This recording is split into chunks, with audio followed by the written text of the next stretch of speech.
How's that for a slice of fried gold? You think this is a fucking costume? This is a way of life. I'll be back. To the flesh wound. I'm not gonna hurt you. I'm just gonna bash your brains. Take your sticking paws off me, you damn dirty ape! I'm sorry, Dave. I'm afraid I can't do that. It's alive! It's alive! It's alive! I guess everyone's entitled to one good scare, huh? Well, I guess we're supposed to talk at some point. Hey, I've got a request from you guys. This is not going to translate well to the podcast because it's a visual thing, but I want to see your I want to see. I like where this is going. I've got two different requests, actually. I want to see your scanning face, like you're the one scanning someone else, like you're in a scanner fight, and you're scanning your enemy. Ready? All right, go. All right. Todd's is pretty good. We all kind of look like we're taking a massive shit. Yeah, so do they, to be fair. Yeah. Now I want to see the face of you being scanned. Like, think of the people in the warehouse or the art studio when they're like, now where's your I'm being scanned face? I think of them a lot. Okay. I'm being scanned. Okay. That's good. That's good. We're doing good, guys. This is good podcast material. Yeah. You're going to love it. All right. Well, hello and welcome to Cinema Shock. It's the podcast where we explore the stories behind your favorite cult and genre films. I am one of your hosts, Gary Horne. Hey, I'm Justin Bishop. And I'm the homeless guy hanging out in the food court who you might give $1 to, but only if other people are watching, Mr. Todd A. Davis. And sorry, guys, I just have this really bad headache. Anyways, thank you for joining us for part 4 of our series titled The New Flesh, the Body Horror of David Cronenberg. Was the headache thing a part of your bit? Yes, it was. Okay, good. Yes, because he's a scanner. Well, because I talked about like people being douchebags to homeless people, and that's what. Yeah, and also he just ate half of a leftover hot dog. That's probably going to affect your tummy more than your head. I swear, I used to think hot dogs gave me headaches, but that's a whole other podcast, I guess. Nitrates can do that. Yeah, so see, there you go. Yeah, nitrates can do that. Yeah. So anyway, welcome to Biology Shock. We are talking about bodies here, though, right? Yeah, that body horror. So bringing it all back around. Yeah, it kind of fits. Although this one's a little more concerned with the mind, I guess. But there's some body shit in there, especially at the end, or bodies, exploding in various ways. So here we are. Did we say what part of the series? I wasn't paying attention. Part 4 of our David Cronenberg series. I think last week I said that we were doing 6 parts, and that's wrong. We're doing 7 movies because there's 3 more after this one. Cool. So this is part 4 of 7, actually. Unless we just get to the end and we're like, you know what? We don't want this to be the end of the road, as the Boys to Men would say. We want to keep on going with David Cronenberg. Who knows? It could happen. Or what if we get to the end of this one and we're like, we've had enough of David Cronenberg? Well, we're not going to do that because I've already invested in other movies. We're going to talk about them. God damn it. All right. So by this time in his career, David Cronenberg was becoming pretty well known in his native Canada. He's already made 4 commercial films by this point. Each one was more successful than the one before, with the exception of the non-horror film Fast Company, which was kind of a dud on arrival. But most of that success came in Canada and actually some in Europe. And although all of his films had been released in some form or another in the US, none of them had made really a huge impact here. That would all change with his next film, the one that would make him a mainstream director, not only in the Canadian market, but here in the US as well. That film, which is infamously known as the movie with the exploding head, is, of course, 1981's Scanners. I would like to scan all of you in this room, one at a time. There are 4 billion people on Earth, 237 are scanners. They'll control your mind, conquer your will, manipulate your body like a toy. Self-destruct, 5 seconds. The pain begins. In your flesh. In your brain. 4 seconds. You feel its power. 3 seconds. The pressure. The pounding. The terror. 2 seconds. You can't breathe. It chokes you. It destroys you. 1 second. You begin to self-destruct. Experience the terrifying power of scanners. You pray it will end, and it will. Scanners, their thoughts can kill. This was so much fun, you guys. What, this movie? Yeah, this was a lot of fun. Oh, I'm really glad you liked it. So Sorry to show my hand early, but no, it's fine. I'm glad. I'm glad to know, because we've said this before, but I never really know where Todd's going to land on some movies, and this one's. I have some thoughts about it, but it was very fun. Yeah, good. So we talked a little bit about it on our last episode, the Canadian tax shelter era. We actually went into it pretty in depth, I think. This is the era in Canadian filmmaking where investors were able to claim 100% of the money that they invested into Canadian films as a tax cut, resulting in a deluge of film production in Canada. One of the most impactful moments in Canadian film history ever. I mean, there were a lot of crap movies made during this time, but there were some great movies made as well. And David Cronenberg's career honestly may not have existed without it, at least not the way that it's kind of played out. But as is usually the case, greed kind of got in the way of things. That tax shelter ended up eventually attracting promoters and professionals who were more interested in earning high fees for their contributions than in actually making movies. So as a result, the budgets on these films began to skyrocket, partially inflated by the salaries that were paid to Hollywood stars who were cast in the films to make them more bankable. But mostly because of the large fees that were paid to guys like investment brokers, lawyers, accountants, who these are folks who were needed to help interpret the complex federal regulations and restrictions that were required to comply with the tax shelter laws. Basically, you get a bunch of money men involved, and budgets have to start going up because they got to pay these guys. Yeah, I mean, that's kind of, we've seen everything from, Sam Raimi and his folks, strapping a camera to a board on top of a car to stuff like this, sort of manipulating the tax laws to whatever it is to get your art out there. And I think this is actually kind of a really great way to make films. Of you have someone who's willing to give you money who really doesn't care about whatever you do with it. yeah, to an extent, but there were a lot of regulations and stuff that they had to meet. And the thing is that they had to start getting these guys involved who they didn't care anything about making good movies. As long as they were going to make money off of it, they were investing. And like we talked about on our last episode, some of these movies barely even got a release because they didn't have to get a release and they didn't have to make money at the box office for these guys to get their tax break. They weren't getting necessarily a return on investment in the same way that, a traditional movie investor might, but they were getting to write that off of their taxes of whatever they already owed. So, it's, there were some good things that came out of it, but it was short-lived, And eventually investor resistance began to grow. And in 1982, the tax rules were changed. They were changed to reflect a 50% write-off instead of 100%. And when that happened, the whole scheme had basically run its course.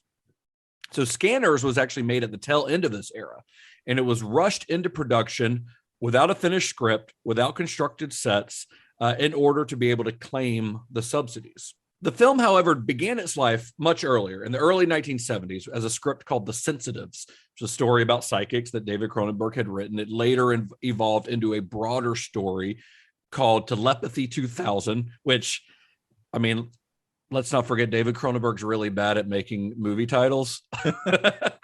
Telepathy 2000 is a terrible name for a movie. But he actually was trying to get that into production with Roger Corman as the producer. So maybe he's like, hey, this guy made Death Race 2000. Maybe he'll make Telepathy 2000. Maybe it was a business move. I don't know. Well, yeah. And New World Pictures had distributed, The Brood. So maybe he was like trying to play into that. Yeah. He already had a relationship with Roger Corman.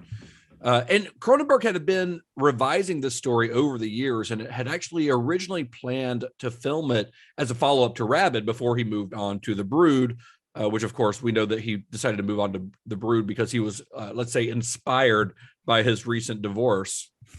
Yeah, I was reading one thing that said that he was working on Scanners up until about the time his wife got pregnant or something too, and then that kind of distracted him, and then the wife and him and all of that stuff happened, and then that led to The Brood basically. So also I guess this was that they were Pierre David, who he had worked with before. That's also part of that relationship. I meant to say that earlier, that he had helped distribute The Brood, and so he had he literally says, like, we had some budget left over at the end of the year. We had 6 weeks to get something done, and we were like, get Cronenberg. We got the Scanners thing laying here. So. Yeah, they knew that he had something, even though it wasn't a completed script at that point. They knew that he had, at least the building blocks to create something, and they had a working relationship. Pierre David had taken over from Cineflix, the distribution company that distributed Shivers and Rabid. Pierre David had taken over, so The Brood was kind of the beginning of their relationship. And Pierre David comes along with this one, and he knows that Cronenberg can bring stuff in on time and under budget, and figures, hey, we got a little bit of money to spend. Let's call this guy. He's a known quantity.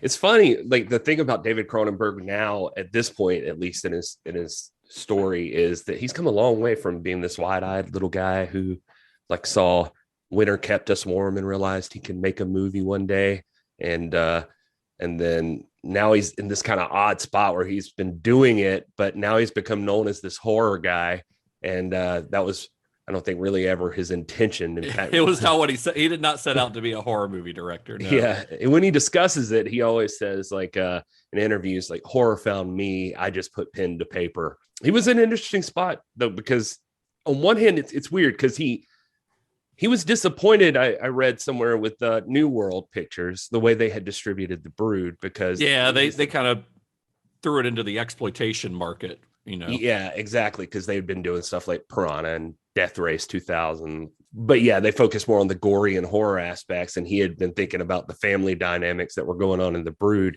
But he does say, like, I had a quote from him where he said, like, this was the most classic horror film I've done. The circular structure, generation into generation, the idea you think it's over and then suddenly you realize it's starting up again.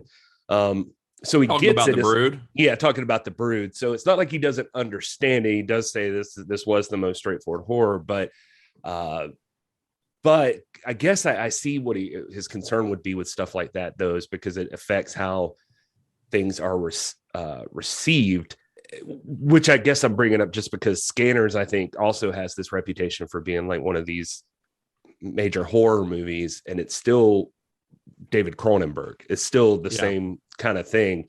And it's not even the production company's fault, by the way. I was watching this Bob McLean interview on the Criterion DVD, and during the discussion, they talk about how somebody passed out at the screening watching Scanners. And so, he's getting those great screening reviews. And Cronenberg was like, we had 37 at Rabid, so I'm losing my touch, I guess. Can you imagine, like, if people don't faint at movies anymore? Because, you can see the shit on The Walking Dead or whatever. It's not like the gore's not a big deal. But there was a time, it seems, like in the late 70s, early 80s, where motherfuckers were just passing out all the time in horror movies. Like, because we've talked about the... not on this show, but we've talked about The Exorcist and how people were just like fainting left and right when they saw that movie. Nowadays, you only get it for like the Passion of the Christ and stuff. You gotta catch people unaware. You gotta kill Jesus. That's how you do it. That's how you get their attention. They should have known. Yeah, honestly. I was gonna say, it's funny he's got that rep though, but then Scanners is coming out. It's got its stuff, but he's still working with the same stuff that he's always been working with on this one. Just like the humanity of people and what separates human from, like, I don't know, like going into something else. And I don't know. I also just script wise, since we were talking about it, I saw I think he's related it to like something like William S. Burroughs' story Naked Lunch, which he's gonna adapt. Well, later. Which he makes later on. Yeah. But there's these people called the Cinders in there. But I was thinking, like, I was looking around and like Brian De Palma, and like Carrie had just come out during Rabid, and he also came out with The Fury right after, where it's like telepaths get recruited to the CIA and stuff. But anyway, I was just thinking about that, what it was inspired by. The only other thing I wanted to add from that McLean interview, and then I'll shut the fuck up, is if you shut up, it's not going to be a very good podcast, honestly. Okay, yeah, fair enough. I thought it was funny in relation to the horror guy thing they were talking about. If how his kids viewed that or something, and he was saying his daughter loved it. His daughter loved watching horror movies, and she would invite friends over, and they would have parties and watch his movies. Cronenberg's daughter. Yeah, Cronenberg's daughter. Nice. And he said he insisted to her that she get like signed parental consent beforehand, but from the kid's parents, yeah, from the friend's parents, yeah, from the friend's parents, so that they could come over, and then he would like screen the movies for them.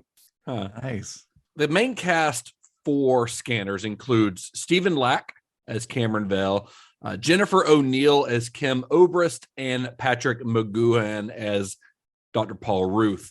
So we're going to talk a little bit about these because these are all names that we've never had come up on the show before. We'll start with Stephen Lack because Stephen Lack's an interesting dude. If you look him up on IMDb, he's got a fairly small filmography. Scanners is easily his most notable film role.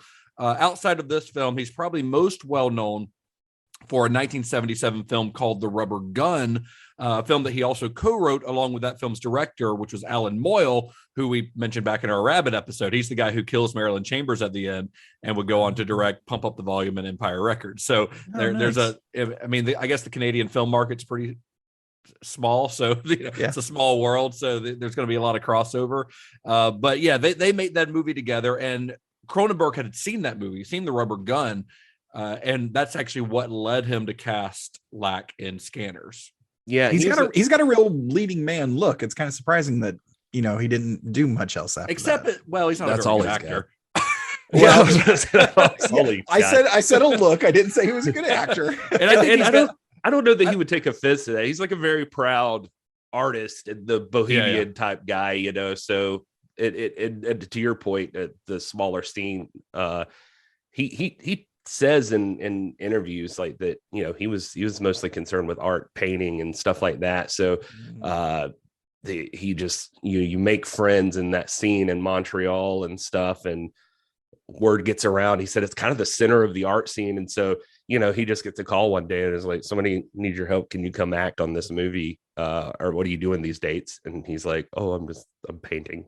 So he's like, then you go help. He never set out to be an actor. He was an artist, and he's not done a lot since this movie acting wise, although he does have a small role in Dead Ringers with Cronenberg. But he's actually become a very successful and very well-known artist, a sculptor and a painter, mostly paint, I believe. So I'm giving him a pass on my leading man, my Cronenberg leading man criticisms. Well, I honestly think, and maybe this is a discussion to have later in the episode, but I honestly think that his performance, which is sort of wooden, I think it actually fits the role, because this is a guy who, until he starts taking ephemeral, until he meets Dr. Ruth and starts taking ephemeral, he's got voices in his head. He doesn't know how to act around people. I mean, they say that in the movie, like he doesn't know how to interact with people. So once his mind is clear and he is interacting with people, it's a little bit awkward and a little bit weird and a little bit wooden. But I think that actually fits for a character who has never really been able to communicate with other people. That's fair. It kind of works in a way that, like, where he wouldn't work in just any role, but it kind of works for this very specific role. In some interview, I love this quote from him. He said, they were asking him, like, what made him take the role, and he said he read it and he thought, I thought I understood the script. And what makes any work of art great is resistance. If you don't have resistance, you can't grow. There are people that make you feel good. There are people that remind you they're alive, that you're alive, and will engage you and fire back. Somebody can throw a rose over the tennis net, and somebody will hit a good ball back at you over the tennis net. You have to hit it back or return it. He said, with a rose, I'll stop and sniff it, but I'd rather have the ball. David gives good ball. David gives good ball. Wow. That's his quote. I like Stephen Lack. Like in interviews, he seems like a super nice, super charming guy. He was part of this bohemian art scene, the starving artist, until he wasn't, because he became a very successful artist. It seems to be doing very well, but he seems like a genuinely nice guy in interviews, and he seems very well aware that he is not a very good actor. And he's like, I was just trying to make sure I said the lines right, because he had a hard time doing that because he was not a trained actor. And and there's some very difficult dialogue in this movie with all these weird scientific terms that are probably mostly made up by David Cronenberg. So he would have to do multiple takes just to get the dialogue right. So next on our list of cast members is Jennifer O'Neill. So Jennifer O'Neill, she's a Brazilian-born American actress who had her first lead role in a film in 1970. She was in Howard Hawks' Rio Bravo opposite John Wayne, which is a pretty big debut role, or at least debut lead role. Her life is pretty wild. I went down a little bit of a rabbit hole looking into her. She's been married 9 times to 8 different men. She remarried her 6th husband. They got divorced again later on. So one of her ex-husbands, which was a film producer and choreographer who he staged the original routines of the Chippendale dancers. This guy, Nicholas DeNoia was his name, her ex-husband. He was like her 4th husband, maybe. So he was murdered in 1987 when he was shot in the face by one of his former associates in his office building after hours. Somebody came in and shot him in the face. Yeah. This is, of course, well after The Brood, but this is just, her life. When I looked into it, she actually suffered a gunshot wound herself in 1982 when she accidentally shot herself in the abdomen while trying to determine if a gun was loaded. It was loaded. Oh boy. And then she still acts on occasion. Like if you look at her IMDb and stuff, there's still, fairly recent acting roles. But after becoming a born-again Christian in 1986, she's devoted much of her time to pro-life activism. It's very strange. Looking up some of the more recent interviews with her, she is a very interesting person. A lot of the films that she's made in the last 20 or 30 years either seem to be cheap, made-for-video stuff, or the kind of faith-based movies that church youth groups attend together, the real good ones. Yeah, she's making those kind of movies. Not even the Kirk Cameron ones, like the sub Kirk Cameron ones. Oh, man, wow! I'm just saying, I'd want to settle down too after maybe the abdomen shot. I'd be maybe. Well, she did it to herself. Yeah, but I'd like to know the conditions surrounding that situation. At least she found something she cares about, and she's focused in on it. And now she's probably not handling guns as much. And I don't know. In my experience living in South Carolina, a lot of people who are, let's say, pro-life activists also are really into guns. So that's true. Yeah. Well, so when you're an activist for a lot of things, you want to make sure you can really get your point across. So Patrick McGoohan, who plays Dr. Ruth, he was one of the more seasoned performers in the cast, though most of his career was on television, not on film. He started on a show in the early 60s called Danger Man. Then he went on to star and produce a show called The Prisoner, which was a very popular show. He also wrote and directed several episodes of that one. So that's what he was mostly known for, because those shows were both big hits that ran for several seasons. Nice. After Scanners, though, his most well-known film role is as King Edward in Braveheart. And his final film role was as Billy Bones in Disney's Treasure Planet. So that was his last film role. Was a voice role. Yeah, I like this guy a lot, though. Yeah, also like Oliver Reed, heavy drinker. Yeah, drunk a lot. Stephen Lack talked about he just was kind of quiet for a lot of the time, but he apparently didn't understand a lot of the script. Yeah, he said nobody explained sci-fi to him apparently, and so he was very frustrated. They said there was this Winnebago they'd hang out in between shoots, and he said he was in there one day just screaming about how he did not understand I don't know what any of this means. And he was saying, "This is absolutely meaningless. It's meaningless. It's okay. And, It's Stephen okay. Lack said he It's had to okay, try to. Pat. We understand. Yeah, he said Lack had to like comfort him, and he said Stephen Lack was like, "I didn't really understand either. I just had faith that David was going to stitch this Frankenstein monster together." Yeah. And of course, we can't forget in my opinion, the true star of Scanners, the great Michael Ironside, making I think this is his third appearance on Cinema Shock. So he was in Total Recall, Starship Troopers in this. I think those are the only three. This is the appearance with the most hair. Yeah. Ironside was very early in his career at this time. He was, oddly enough, only about 30 years old when they filmed this movie. Wow. Which I don't know how that's possible, but I looked it up because he was born in 1951. This movie came out in 1981, right? So he was 29 to 30 years old during the filming of this. He's just always looked like he's like 45 to 50. He came out of the womb with a fucking comb over, this guy, and pock marks on his face. Like he came out. And that just wild-eyed grin. Yeah. I do. Like I just turned 40 years old. Well, I'm not just, like 6 months ago. I'm 40 years old, and I feel a lot better about how I'm aging after seeing 29-year-old Michael Ironside in this movie. Nice.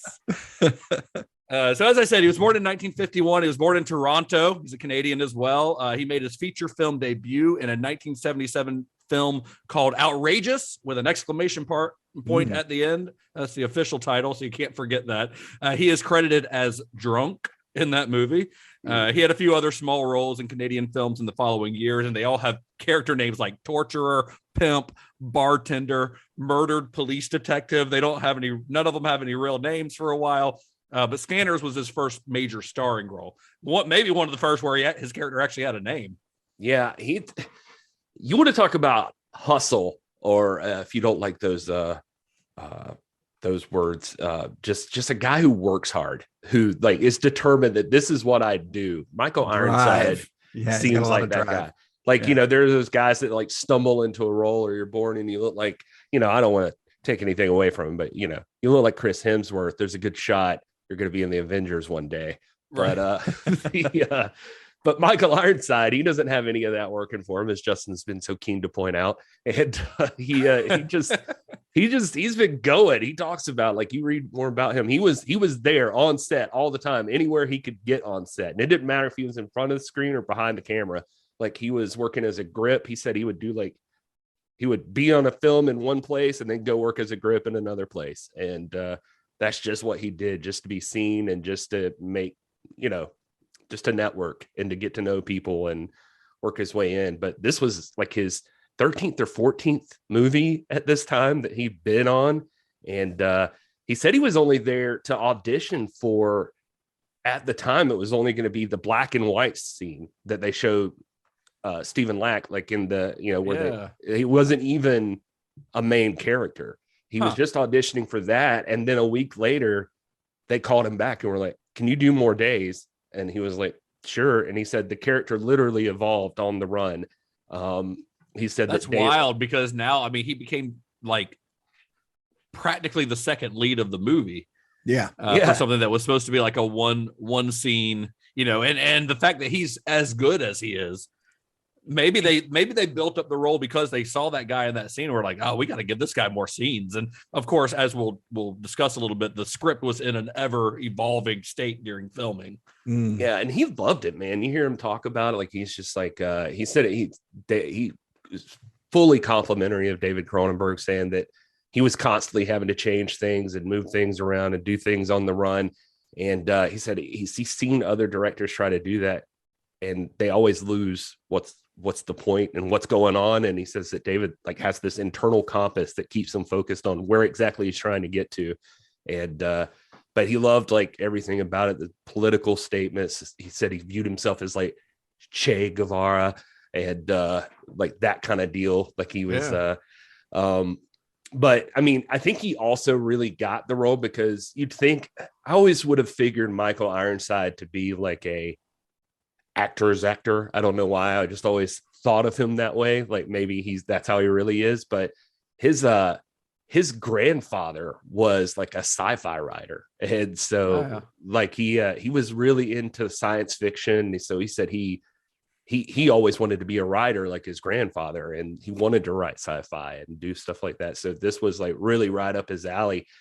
He said his grandfather in the 20s or 30s was like friends with Frank Herbert and spoke 7 languages and all of this stuff. Wow. So he said he read Dune out of a shoebox because Frank Herbert had given it to his grandfather. And so he said he just has a shoebox with Dune in it with like scribblings all over it and stuff. That's wild. Yeah, but do you think he somehow got involved in, and this never came up that I can remember in my research, but do you think he became involved in Total Recall because of Cronenberg's attachment to that movie for a while? Or do you think that's just a total coincidence? I wish we'd known that, but I mean, it seems like that's very possible. Yeah, because Cronenberg was heavily involved in that movie for a long, long time, which we talk about, I think, pretty in depth back on our Total Recall episode. But I'm wondering if Michael Ironside was like a holdover from Cronenberg working on it. Because we know that like Arnold, that was recast because I think he had John Hurt in it, who he gets to work with, of course, later on, way down the line in History of Violence. But I think this is like or William Hurt, excuse me. Not John Hurt. This was a growing moment for him, though, too. He tells his story about like being out to dinner with Jennifer O'Neill and her husband, one of them. And whichever one it was at the time. Yeah. No, it was all of them. He took roles for scale, he said, or scale plus 10, I think he said sometimes he would get. And he said he was out to dinner with them and she was talking to him and just like, well, what are you buying the crew for Christmas? Because it was in December. And he's like, I'm trying to see how I can steal my wardrobe. What are you talking about? And then her husband's like, why? And he's like, because I don't have any money. And then they were like, well, how much are they pay you? And he's like, 5 and change. And the husband was like 500,000. And he's like, no, like 5,000. They were like, per week. And he's like, no, like 5,000. That's how much money I'm getting for total. How much are you getting paid? And then he said they told him, and it was some obnoxious number, and he was just like, that was the day that I realized, oh, I should be making a living doing this now. Like they should be paying me more. He learned from that. But to your point too, about it making his name, he did tell this story too, about being on the set of Terminator Salvation. He was working, and this rounds it all back to even what you were talking about with him before and his aging, because he said he was on the set of Terminator Salvation, and he was with I guess that was McGee, wasn't it, or something? And, that one was McGee. Yeah, he said he was sitting there with him and some of the other cast, and they were watching the monitors. And there was this PA that kept staring at him, and he said it looked like she was building courage, and she finally walked over. And she said, Mr. Ironside, can I ask you something? And he's like, sure. And she said, are you related to the Michael Ironside who's in Scanners? And he said, yes, I am. And she said, she looked so proud. And she was like, I knew it. Talent must run in your family. And then she just skipped off. She said, everybody else looked really uncomfortable. And I was just like, why is everybody looking weird? I'm old enough to be that Michael Ironside's dad now. So that's kind of a compliment. But did she not have any sort of sense of like, that was 30 years ago? I guess she thought maybe this guy was like the son of that Michael Ironside or something. Oh, wow. So anyway. while we're talking about the cast, we've also got to mention Robert A. Silverman, because this is actually his 3rd appearance in a Cronenberg film, and I don't think we've talked about him yet. He wasn't very noticeable in Rabid, but he is in Rabid. He's credited as Man in Hospital, but he was Jan Hartog in The Brood. You know, the guy with the cancer-y thing on his neck. Oh, yeah. That we meet. Very eccentric guy, very memorable and very fun for that. He's only in the one or two scenes, but very memorable in that movie. And in Scanners, he has his most memorable role yet. He plays Benjamin Pierce, which is the Scanner, who's like a tortured artist who murdered his whole family when he was a kid, And I think you're in big trouble, chum. I really like this guy. I don't know what it is about him. He's just one of those like really fun character actors who you kind of wish that you would see more of, like he's just very fun to watch. I mean, he can clearly maybe not. I've only seen him in a couple of roles, but he seems made for this like kind of eccentric character role, which is fine because that's some actors that's, they spend their whole careers playing a specific type of role, but it pays the bills. He has mostly worked in Canada. If you look at his filmography, including Prom Night, he's in Prom Night, another prominent Canadian horror movie of this time. And he was also cast by Cronenberg again in Naked Lunch and Existence. And he's also in 2 episodes of Friday the 13th, the series, including the episode Faith Healer, which was directed by David Cronenberg. And he also later appears in Jason X, which, of course, features Cronenberg in an on-screen role. Nice. So I don't think he's in Star Trek, though. Jason X is pretty damn close. Yeah, that's about as close. It's got a holodeck. Yeah, that's about as close as he gets. That's about as close as anybody gets because so for this, besides Mr. David Cronenberg himself, in terms of actors with Star Trek credits, there's nobody. However, not one. However, I do have some thoughts on who would make good cast members. Okay. Jennifer O'Neill should have been a scientist that Geordie LaForge falls in love with. Stephen Lack would play like a theoretical physicist that has like a new technique for milking the engines for more warp. I was thinking android. Yeah, android, absolutely. But he ends up turning into some weird creature. And then Michael Ironside should be there to offset Jeffrey Combs because he has too much power. So. I'm honestly surprised that Ironside hasn't popped up in a Star Trek. Really surprising. Yeah, I was like, hey, he must have been a Klingon or like some sort of stuffy admiral or something. Yeah, there's so much that he could work in. It's honestly very surprising to me, especially because he's one of those actors who just works so much that and he doesn't discriminate. I mean, he does mostly film, but he doesn't seem like one who discriminate between film and television roles. It's that I don't know. I didn't look because I wanted to be surprised, but I am surprised, but I'm surprised that he's not. And with with him being such a sci-fi fan, it's also like doubly surprising. Yeah, very strange. Well, I was surprised by Lawrence Dane, who plays Braden Keller. I figured he would have done because he was like the most seasoned person besides McGowan, probably, and he was working and he did mostly TV from what I saw, but I just kind of scanned through it. But he started back in the 50s, and but anyway, he had broken his back before. Yeah, he was apparently in like immense pain when they were making this movie. Yeah, Ironside said he talked to him about it and said it was like the only time he wasn't in pain was when he was acting. So he just so you look forward to it. But that guy was in like Mission Impossible, and I was in Bride of Chucky. It's got a pretty big role in Bride of Chucky. Yeah, he was just in all kinds of stuff. Mm-hmm. Anyway, I like him in this role as well. We didn't really talk about him, but he's another one of those character actors. He's still kicking. I don't think he's working anymore, but he's like in his 80s probably. But anyway, let's move on to the filming of this movie. So Cronenberg stated at the time that Scanners was one of the most difficult films that he'd made so far, mostly because he and his crew were just ill prepared. As we mentioned before, because they were rushing to get the film into production before Canada's tax shelter laws changed, they started filming before sets had been completed and before the script was even finished. They had one draft of a script, which Cronenberg had written in about 3 weeks, and that's it. That's what they were working off of. So Cronenberg said that he would spend most mornings of the shoot writing scenes, and then he'd scout for filming locations in the afternoon, and then they'd move on to actual filming. So that's how they're making this movie. It seems very chaotic and very stressful to me. Yeah. He would have to kind of juggle the film shooting schedule around to make scenes that weren't ready to happen later in the shoot. Like maybe a scene they would have go ahead and shot, but the sets aren't done or the special effects aren't ready. So they would have to move that to later in the shoot and move on to something else. It's not an ideal way to make a movie.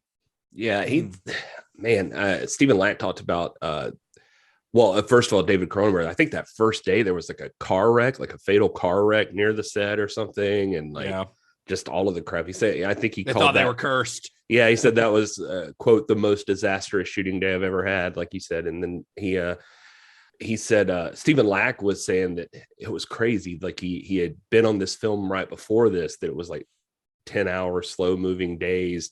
And he'd done that for like 3 weeks. So he was super tired, but then he was just like helping out a buddy. So he came and did this. And he said that David was like always moving and always moving forward very quickly.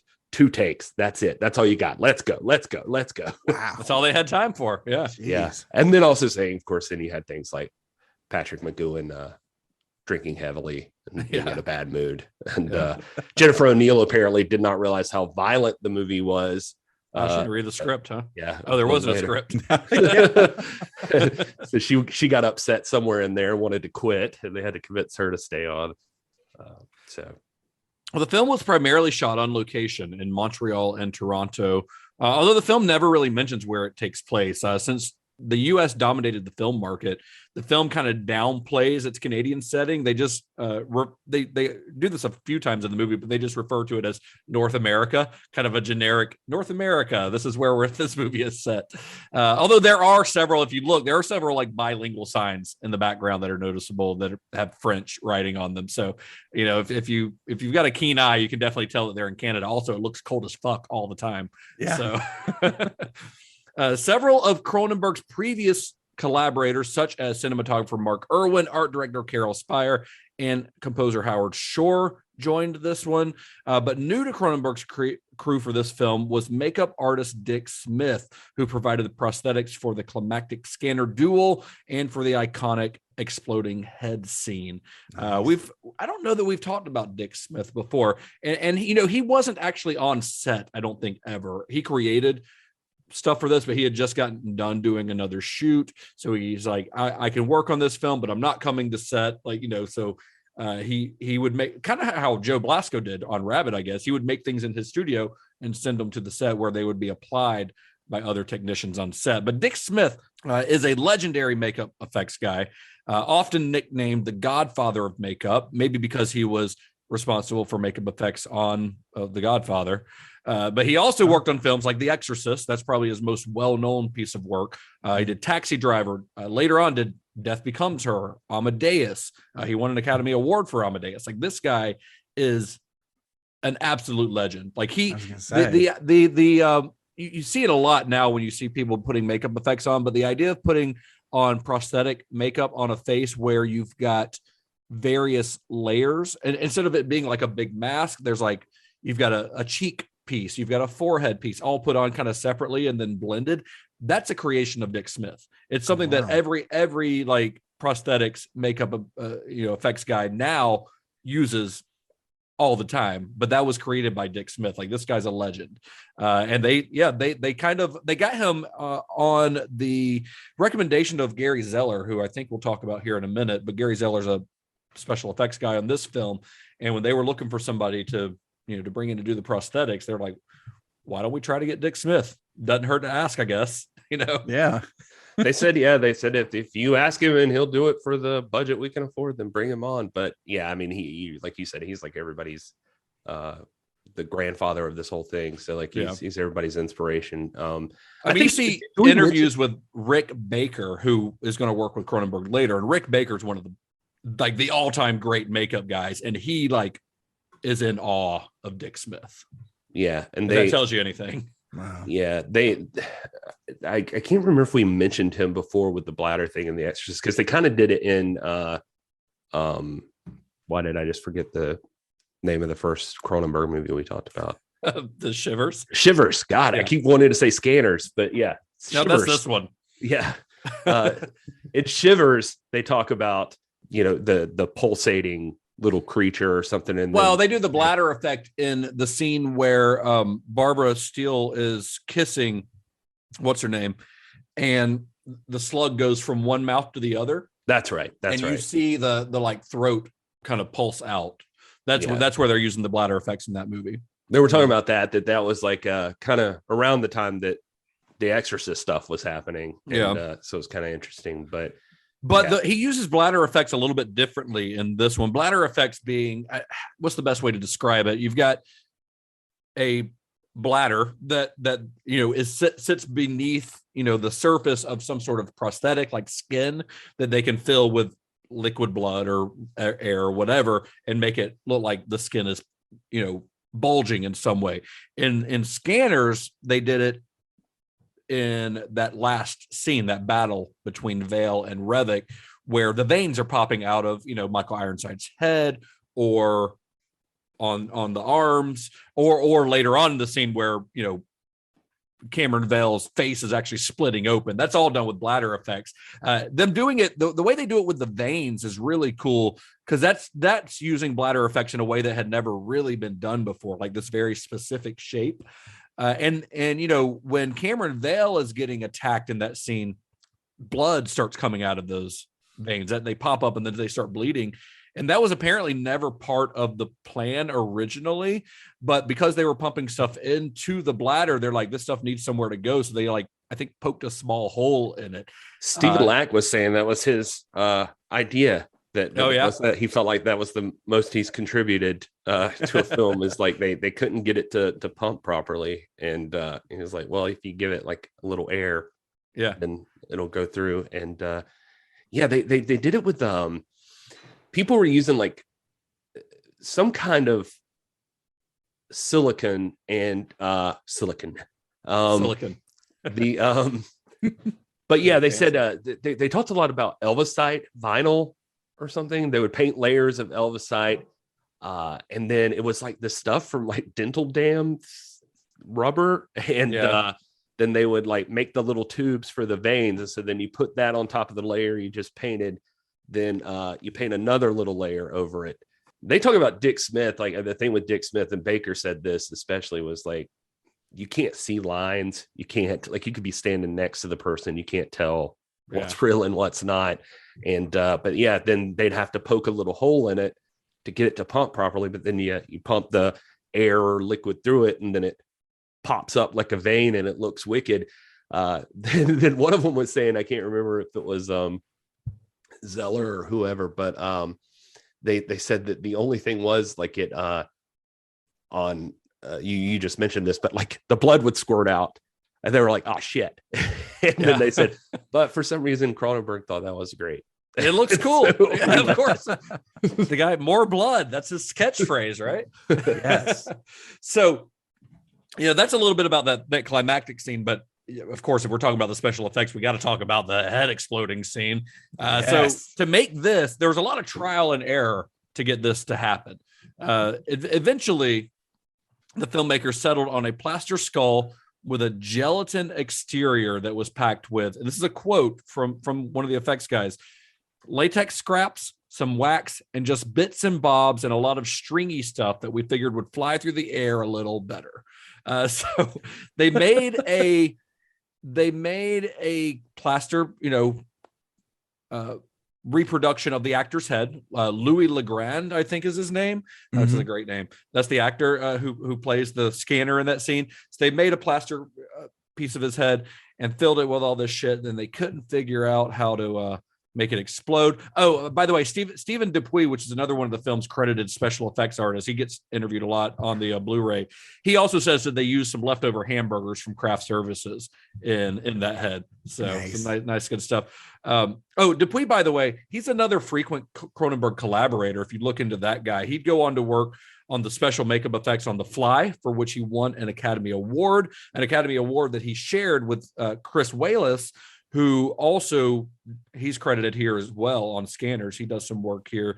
And Dupuis would go on to do A History of Violence and A Dangerous Method with Cronenberg, kind of two of Cronenberg's later films, but also worked on films like RoboCop, Indiana Jones and the Last Crusade, Jason X, 300.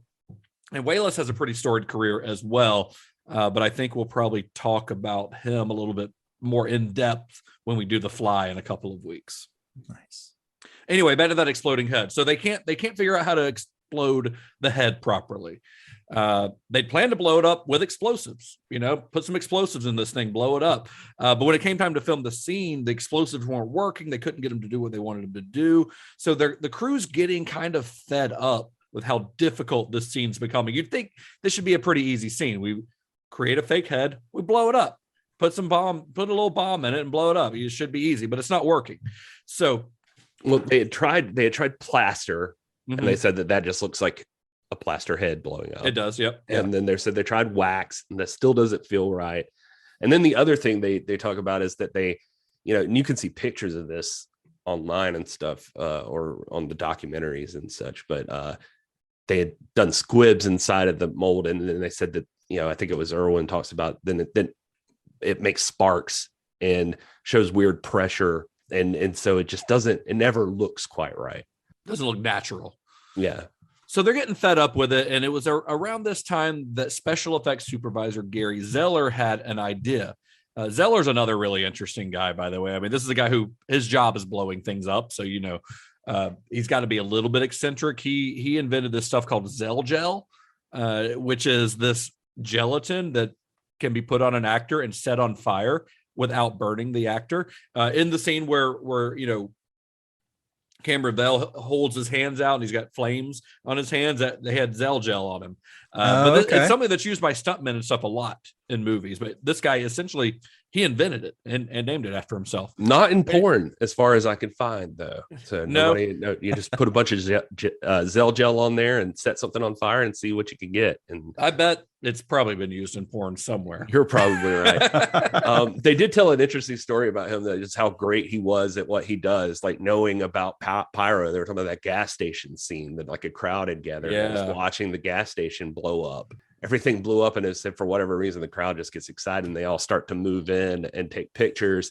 And he ended up like fighting with the crowd to get them to go back because he knew something inside. He said something has not blown up yet. There was there was one that didn't go off.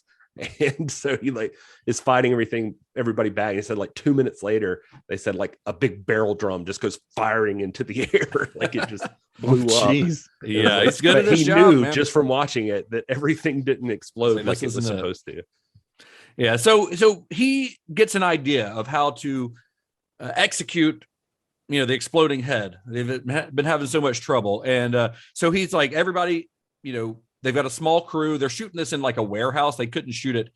They've obviously filmed a lot of that scene in like a lecture hall in a college, but they couldn't exactly shoot this scene there. So they recreated the wall outside in like a warehouse where it would be a lot safer. And he tells everyone, gave them a wharf, like a wharf. Yeah. But it was like, it's cold. They said it was like freezing cold, but this is like a lot of interiors. They said they'd have to shoot in like these areas that are just like these frozen areas in December.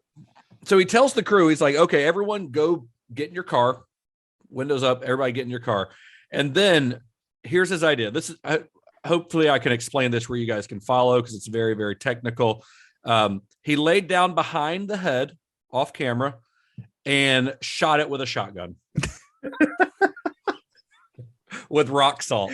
Nice. And there, I wish that there was footage of him doing that. There are photos of him laying behind it, like from the side, from a profile, like pointing the gun at it. But there's no like footage of him actually pulling the trigger, which would be fun to see. But so that's how one of the most famous death scenes in all of horror movies got made. Is like a guy literally just shot it with a shotgun and blew it up. That's awesome. Yeah, that scene, by the way, it was supposed to originally open the film, which is hard to imagine, like, because imagine that whole lecture scene being the very first thing you see in this movie. But it was so shocking to preview audiences that they actually found it harder to kind of pay attention to the rest of the film's fairly, complicated plot, because they were just like so shocked by seeing this head explosion.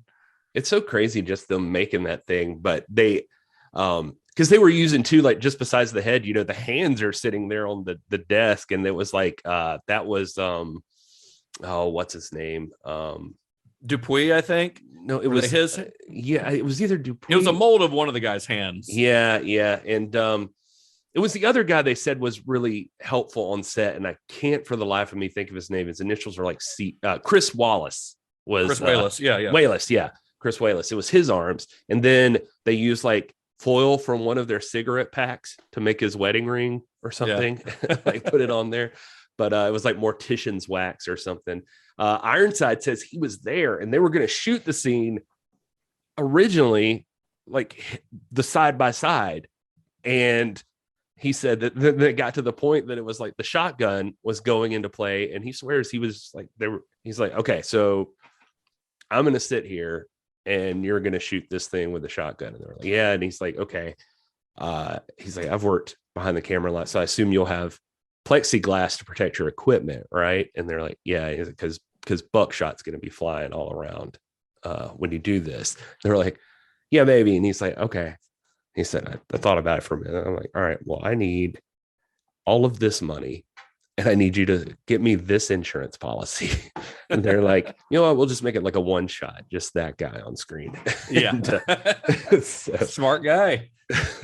Yeah. I guess what they ended up using is Zeller says they ended up using kosher salt in the actual thing that shot it, because it would show up or look good on camera and would like catch some of the particles and like make them fly even more. Yeah, and you wouldn't see any metal or anything. Yeah, he said he recommended he said he would not recommend you trying to blow someone's head up with a shotgun, but if you did, use kosher salt. And I think they shot it like 3 or 4 more times, but they ended up using the very first shot that they got. So Sam and Dean from Supernatural, I mean, they also stand by salt rock. Well, that's because salt works better on ghosts, right? Right. Demons. Mm-hmm. So all in all, the film had about 9 weeks to shoot, which was Cronenberg's longest shoot yet, on a budget of about $5 million, which was his biggest budget yet. But because they had such a short preparation period and such a difficult production, Cronenberg requested from the producers, he requested a very long post-production period so that they could, mold this into the movie that they wanted to, using all of these kind of almost like scraps, because it was so difficult. The producers were a little bit worried about the exploding head sequence causing a problem with the MPAA. We've had some issues with Cronenberg films in the past where he's had to fight with the censors. So they actually shot an alternate take where the scanner just dies of a heart attack. Like Revik just makes him have a heart attack, which is boring. And I do think that if that had been what was released, the film would not have the reputation that it has now. That exploding head was integral to the film's success at the box office. So I think maybe they use the alternate take on like TV edits of this, though. Okay. I bet they do.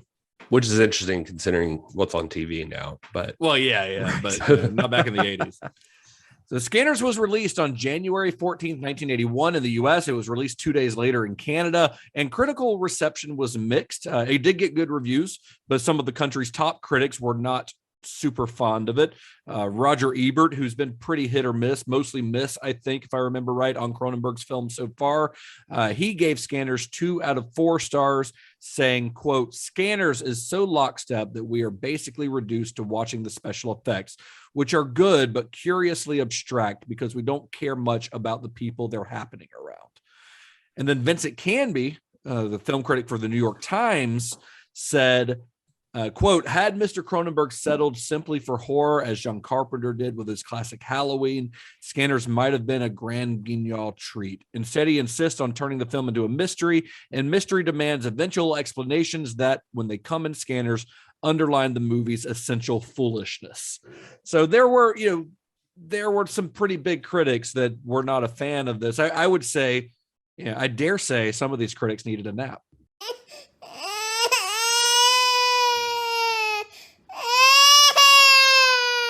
I do have to say one thing before we talk about more naps. Maybe these people need a nap too. I'm just going to put this out there that this Roger Ebert review where he talks about the grand guignol thing. Well, that was Vincent Canby, but I don't care. Vincent Canby, whatever. You guys, you need a nap. Not Roger Ebert, rest in peace. The final nap. Yeah, the final nap. I was like, "There's no way to get out of this now that I've mentioned this." But the thing is that I don't know that I had heard. I don't care if this makes me less of a movie nerd than all of you. I don't know that I'd heard the grand guignol thing, but I ignored it the first time. The term, yeah. We've mentioned it on this show before. We've had this conversation before. I feel like I don't know if that's true, but even if it is, this even further solidifies my point that this is not a freaking word that you use regularly. But I saw it and I blame maybe this Canby guy for this, but I saw it in multiple reviews of this movie. And I'm like, there is no way all these people are just thinking of this. Like, this could have been the Grand Guignol thing. Go F yourself. Like, what? Really? I mean, it is a fairly commonly used terms especially when discussing horror. No, not by me. And I talk about horror a lot. And so I'm just throwing that out there. Maybe there are other people out there who agree. I'll take Gary's side on this. I'm unfamiliar with that as well. I don't think I've ever been in a conversation with Justin Bishop where he's just casually mentioned Grand Guignol. No, I don't use it. I'm just saying it is used. I've read it quite a lot. You know, but I know we've talked about it on the show before. I know we have. Well, whatever. I'll find out which one. I'll find out which episode we talked about it on. Anyway, Gary, tell us about what the reviews you found on the internet. Well, I need a nap after that, but there were plenty of people that saw this movie and were not big fans, and they had a lot to say about it, and they're probably going to need a nap afterwards. Let's see. Here's one from Amazon. I forgot to put the person's name, but they said, I'm not sure if it was the wooden acting or the pedantic dialogue contrived purely. Here's another one of these assholes. Strophe and antistrophe. Is that a thing? I don't even know what that is. I don't know what that is either. It's purely strophe / antistrophe style. Now look at this. Now we got to do this. Antistrophe. Like this should have been part of your preparation. The second section of an ancient Greek choral ode or of one division of. Okay, whatever. For plot exposition, I'm not sure if it was that killed this film for me. I felt I was being dragged through a film that would have been better rendered as a novel. Let's see what they're going for here. But even in a novel, the character relationships wouldn't have worked. Suffice to now I'm questioning everything. It's suffice. Suffice to say, Gary's learning how to read today. that in my view, this reviewer is too smart for me. That in my view, if characters and concepts aren't introduced in action, they don't exist. Hemingway used to say that. Yeah, okay. Fuck this person. Hemingway used to say that I just saw it was long and it seemed like they were complaining a lot, so I just copied and pasted it here. Gary, it still shocks me that you don't actually read these before we go to record. Sometimes I think it's fun to find out together until they suck. Let me do the short version of that review. I'm so lonely. Actually, so lonely, guys. Hemingway used to say that if you used an adjective, you didn't use the right noun. Well, if you have to have explicit exposition using tedious dialogue between two flat characters in a tableau, you haven't selected the right actions to film. The film started with a fine sequence in which most critical knowledge about the characters was conveyed wordlessly. Unfortunately, the characters did open their mouths and ceased to be real people. They became simply bloodless instruments to explain the plot, revealing Mr. Cronenberg's utter contempt for his audience. It seems as if he forgot that just because people can't scan, it doesn't mean they can't make inferences. The film culminates in a Scooby-Doo style big reveal scene containing perhaps half the script, but none of the justification for the revealed secrets. It's hard to suspend disbelief for long enough to reach that point. I mean, couldn't they have just scanned each other's minds for all this expository information? It's impossible to do anything once the big reveal scene begins, except distractedly read the DVD's packaging material, looking for the runtime to see how long the antagonist's explanation or this review will last. This film's tiresome devices made me long for the comparatively engrossing characters and carefree plot of, say, a film based on an Ayn Rand novel. Wow. That person needs to be given a wedgie. That's maybe the best response. Yeah. I was just going to agree with them because I just can't. This person says, I'd rate this with the worst movies I've ever seen. I found it boring, muddled, badly acted, and not even particularly horrific. About halfway through, the budget for exploding heads seems to have run out, and the movie takes a nosedive to even lower depths of awfulness. At about the same point, I and my family members began making wisecracks and not really caring what happened anymore. It's that kind of movie.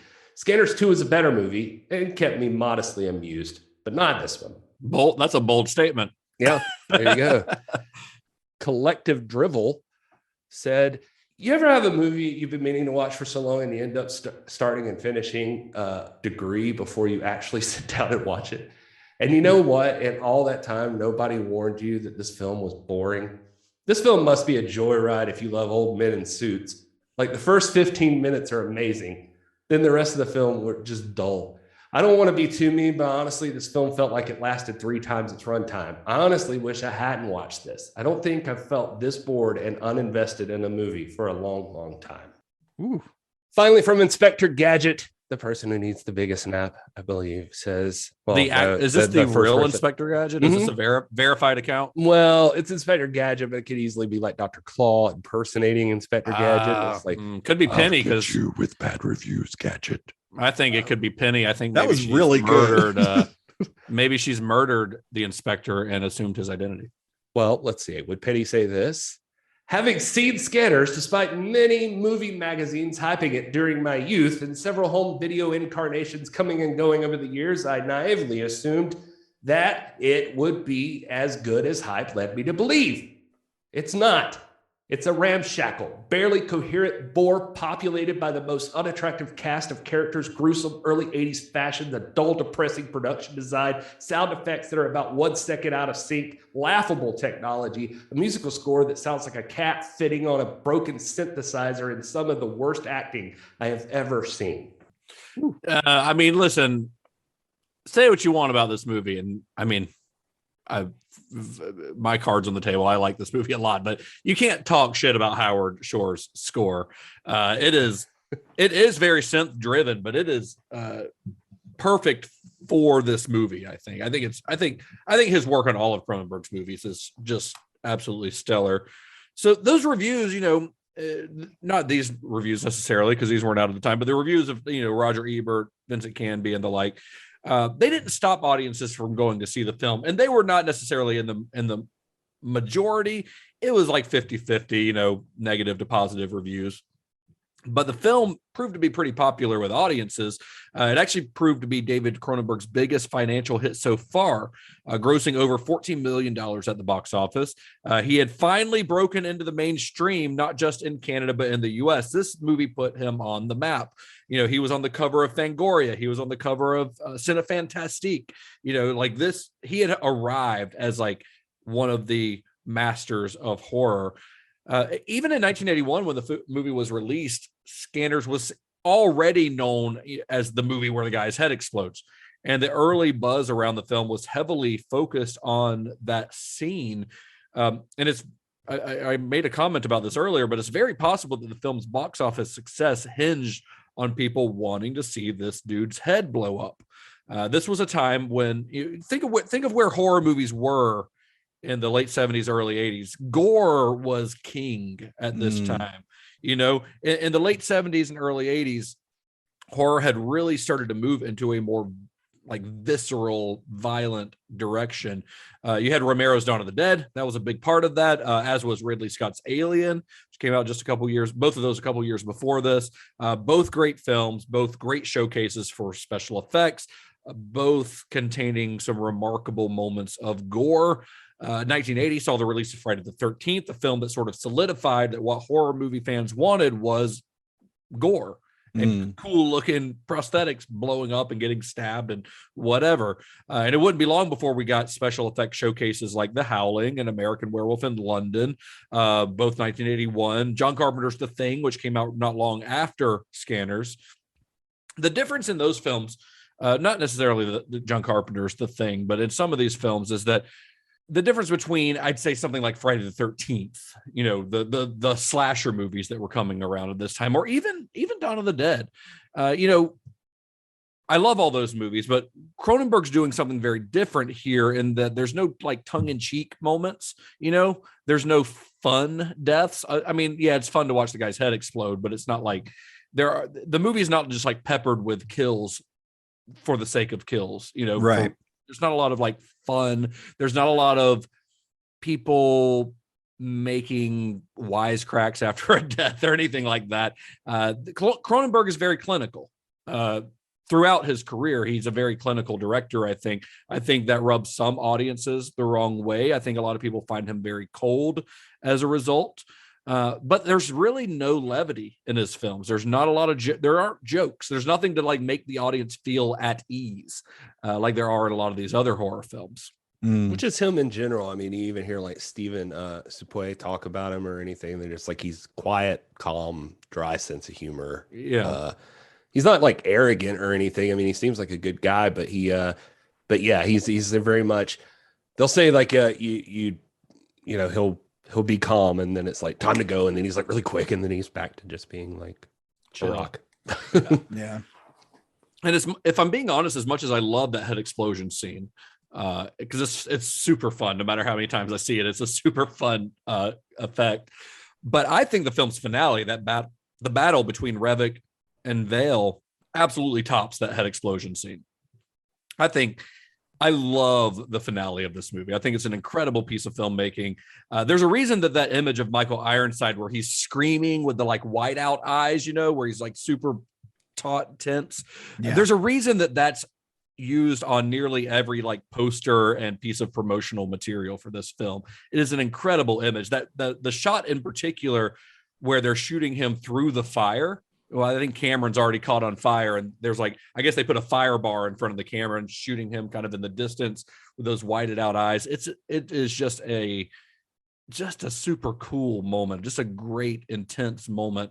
I mean, the entire film is leading up to this moment, and I feel like Cronenberg knows that. Like he knows that the whole movie is sort of building towards a confrontation between Revok and Vale. And Cronenberg knew he had to stick the landing, and they actually went back and reshot that scene because I guess he felt like it didn't quite live up to what it needed to be the first time. So they went back and reshot it. And I think he absolutely sticks the landing because I think the finale of this movie is pretty incredible. Yeah. I mean, it's such a small detail of what's going on, but like when Stephen Lang's eyes pop, mm-hmm. I was sitting here with my wife. That one got me too. I mean, because my wife was, buried in her phone. She didn't care. But I almost came out of my seat. Of just like, oh shit. Yeah, it's great. It is great. Yeah, it's fun. So we talked a little bit about this before you watched it, Todd, but you were trying to convince your wife to watch the movie because she's not big on horror movies. And you were kind of trying to convince her that this was more of a sci-fi movie. Yeah. So that didn't convince her to really get into it though? No, not really. She would glance up every now and then and just kind of, all right. Yeah, I don't know. She just wasn't feeling this one. I think but you enjoyed it. I did enjoy it. Yeah. I mean, it probably could have benefited from some more time on the script, a little bit better organization, better actors, all those things. And that's fine. But like, as it is, like, it's really solid. It's a really solid sci-fi think piece. We were talking about, you just finished talking about with this horror, there's not like a lot of jokes and stuff like that. And I feel like he's not making a horror comedy. He's making a horror drama. Like this is you could almost, like, if you took out the whole scanner thing, this might be some sort of like political thriller. Yeah. Like, hey, we're doing this thing and there's this computer that's involved and we're, this small group of people is going to take over this country and the world. Like, that's a lot of political thriller plots. No, I absolutely agree. The fact is, I don't think that Scanners really is a horror film. I think it gets lumped in with horror because of Cronenberg's reputation prior to this, and because there are, at least two really good gore scenes. I mentioned that this was on the cover of Fangoria. The exploding head was the cover image that Fangoria used. It was issue number 10 of Fangoria. Nice. And so like the horror community embraced it because it was using stuff like that. But the plot, the movie itself is not really a horror movie. It is a sci-fi movie. And it is a sort of mystery espionage film. Yeah. It's got the same kind of plot like this sort of complex Byzantine plot that 70s conspiracy thrillers like 3 Days of the Condor, stuff like that, All the President's Men, these 70s conspiracy thrillers that were very popular at the time. It really feels like one of those movies. It's got a lot of the same stuff you would expect from those: assassins, cover-ups, compromised spies. It just throws in telekinetic abilities with some of the characters, like it's as if the X-Men were like in a 70s conspiracy thriller. These are because these are essentially this is like the X-Men if everyone was Professor X. Right. Yeah. Everyone had the same abilities. But I watched this with the wife, and she halfway through was like, dude, can we please watch something else? And so I had to stop. I stopped the movie, and I had to watch it on my own. She was not feeling it. I think that sometimes I can see the issue, like when he talked about The Brood, it like the way it's presented sometimes affects people. So I think if people come in expecting like a really solid horror movie, that's not what you're getting here. This is it's a good enough. I mean, I think the movie's good enough. Like I think The Brood is way better than this movie. I think The Brood's way better, but I think this movie's really good. Is it top tier Cronenberg? Probably not. Definitely not. I mean, it's not probably top 5 Cronenberg. I think it's the head. I think a lot of times sometimes the image, and maybe I don't know if this disappoints some people too, but like I wouldn't have changed anything as far as when the effects are used, but I don't know. I felt like there was a bigger impact with The Brood, like that you get the weird shit like at the very, very end of it, like the real weird shit.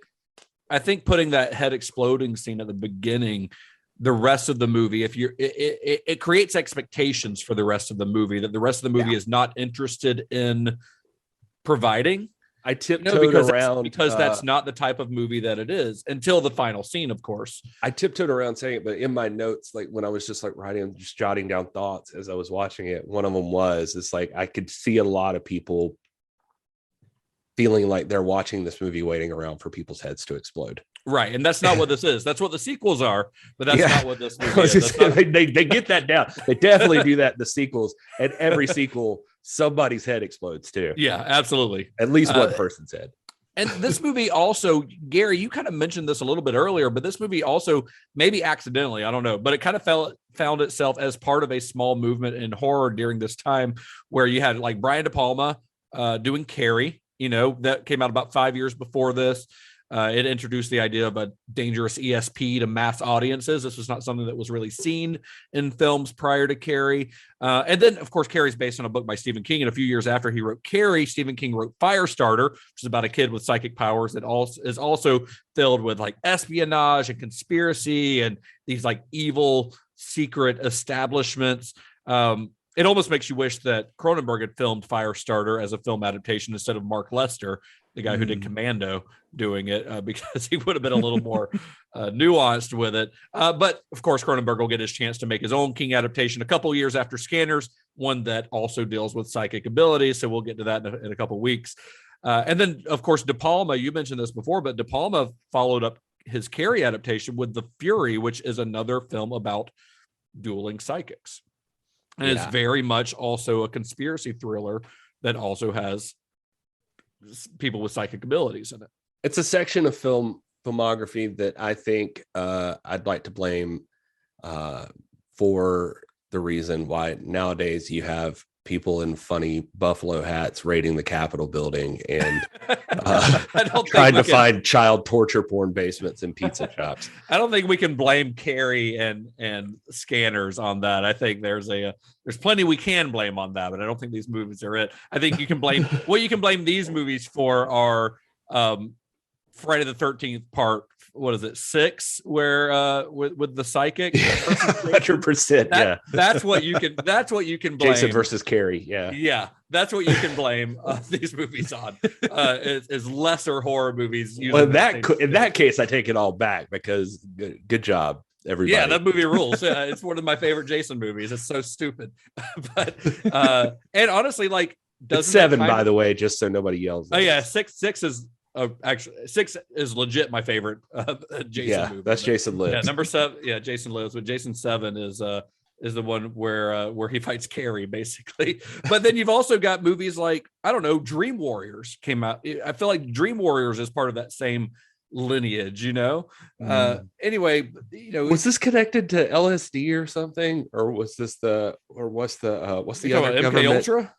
Yeah, MK Ultra. Is this? No, I don't think so. Although MK Ultra is very much connected to what has become modern conspiracy theories and people raiding the Capitol, like you were just alluding to. MK Ultra is definitely in Project Paperclip. That stuff's very much the basis of that. I'm not going to go down that rabbit hole right now because I'll talk for an hour about it. Please, what's another hour?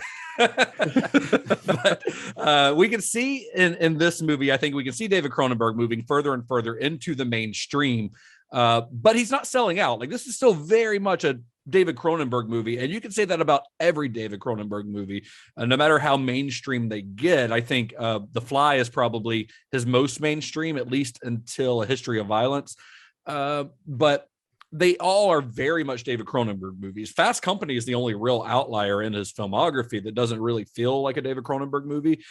They all still feel like he's sticking to like his own personal themes, his own style, that cold, calculated style that he has.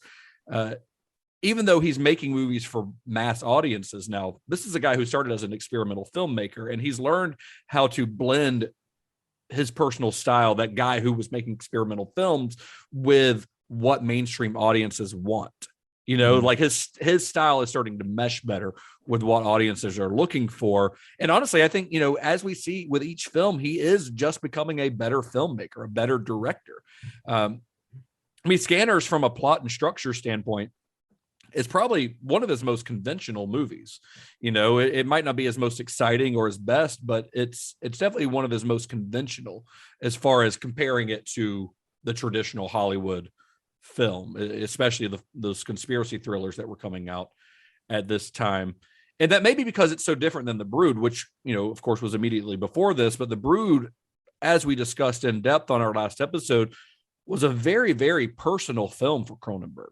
Scanners is not. Scanners is him telling a story that he has no real personal connection to. And maybe that's why it's not as good as The Brood. It's definitely less brooding, less moody, though still more brooding and moody than probably most directors' films would be. But this is I would consider this a fast-paced thriller, in that, a lot of those reviewers that Gary read said it was boring. I don't find it boring at all. But it's not like chase scene, action scene after action scene, but there are revelations one after another throughout this film, which all good mysteries and conspiracy thrillers should have. A new plot point every 5 minutes to keep your attention. I think it's a pretty solid thriller that I think if you took the scanner stuff out of it and made it just about something else, like Todd was saying, it would make a really good just thriller. Mm-hmm. And also for the assassins in the movie. I just thought of that. I don't know, because they get fucked up when they come in that barn. Yeah, and then they get fucked up again while they're driving that truck or whatever. I mean, they are hired killers. I don't have a lot of sympathy for them. I was like, these poor guys, they just don't know what they're getting into. I don't know why I just thought of that, but just thought I'd share that. Scanners also, strangely enough, has one of the most optimistic endings for a Cronenberg film. Shivers and Rabid ended basically with the apocalypse, while The Brood had a more ambiguous ending, but definitely hinted that there was more terror on the way, because we see the little bumps popping up on the little girl's arm or her hand at the end, so we know that there's more death to come. And I'm not going to get into spoilers, but let's just say Videodrome, The Dead Zone, and The Fly don't exactly have happy endings. But Scanners kind of does. It's ambiguous, but it seems like the good guys actually win at the end. It seems like Cameron Vale has defeated Revok, or they have somehow.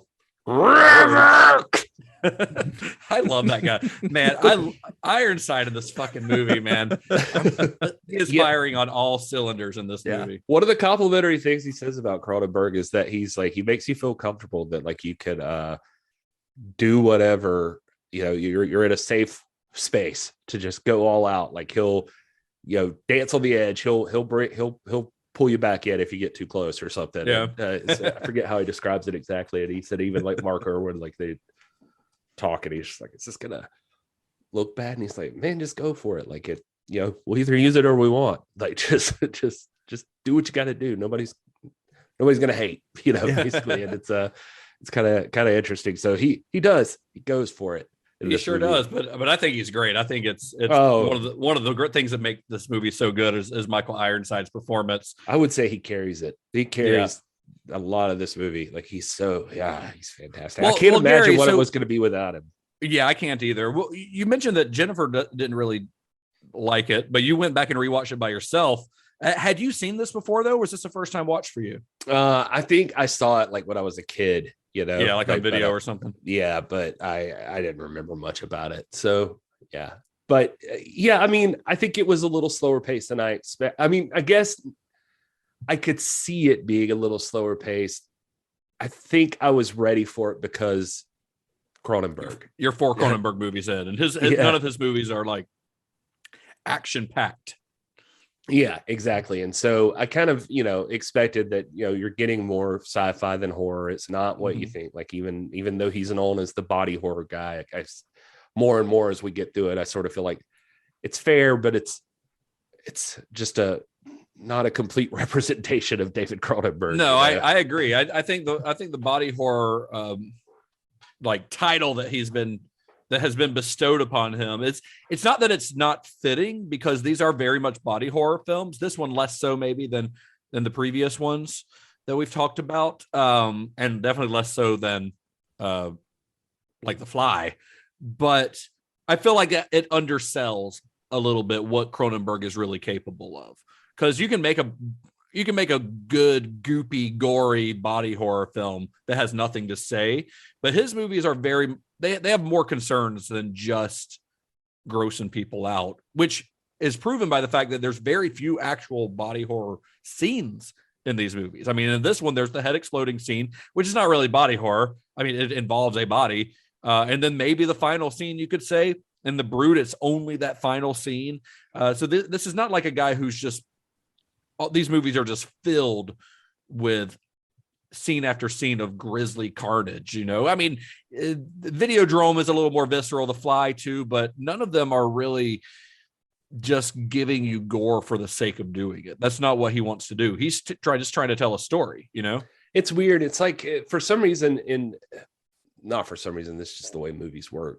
There's always like these scenes that just stand out, and so I think they just create a life of their own for this. So like this is the exploding head movie, or I don't know, like if you're telling somebody about Hereditary, or like somebody just walked out of Hereditary, what's the first thing they're going to remember? Probably like Toni Collette sawing her head off or something, you know. Yeah. But it's like those things. But that movie's not just that. Like it's there's so much more to like some of these. And people seem to take to it the same way that, I don't know, the people who made Halloween sequels were just like, and maybe this is lesser because Michael Myers is, a granddaddy of the slasher genre kind of, but it's like there was more atmosphere and more going on, I feel like, in that movie than just like Jaws is not just a shark movie, all these things.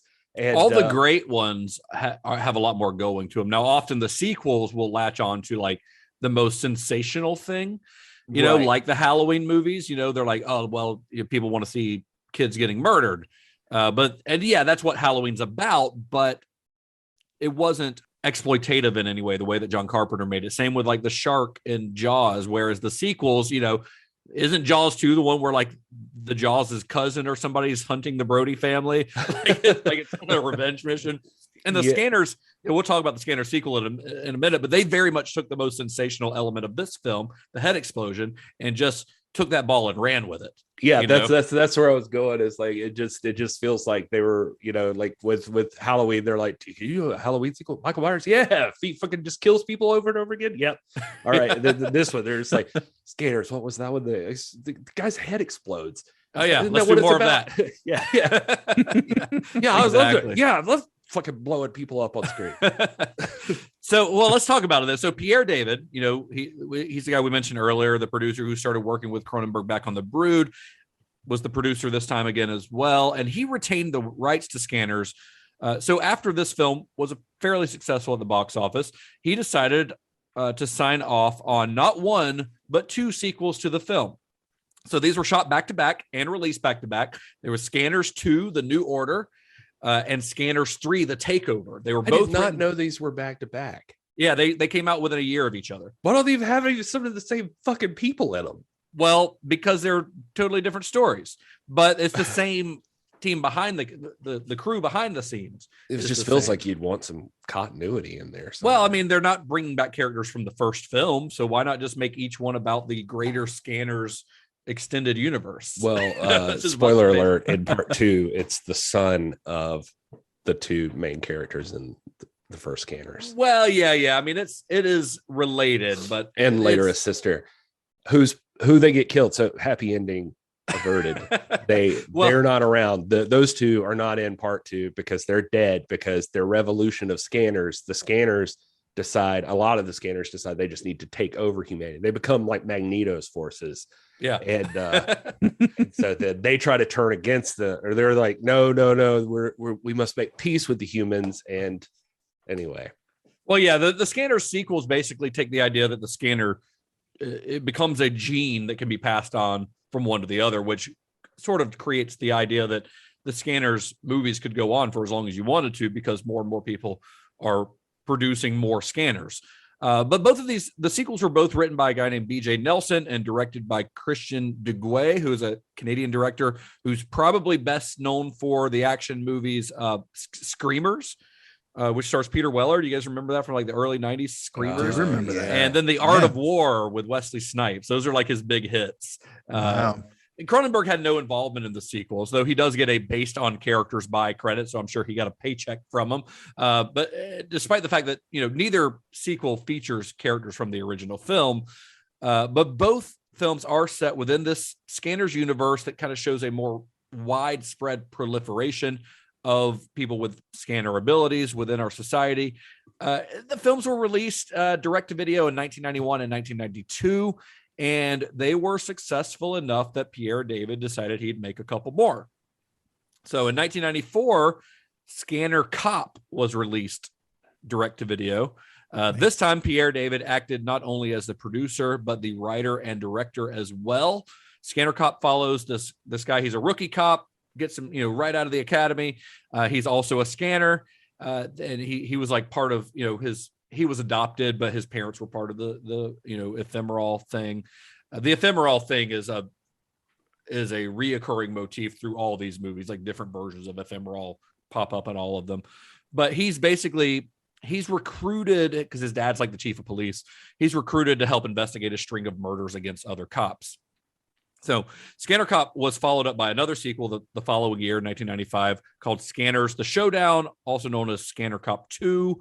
It stars Daniel Quinn. He's the same guy who played the main character in Scanner Cop. So this is like the first like true sequel where it actually has the same characters, Scanner Cop 2 to Scanner Cop.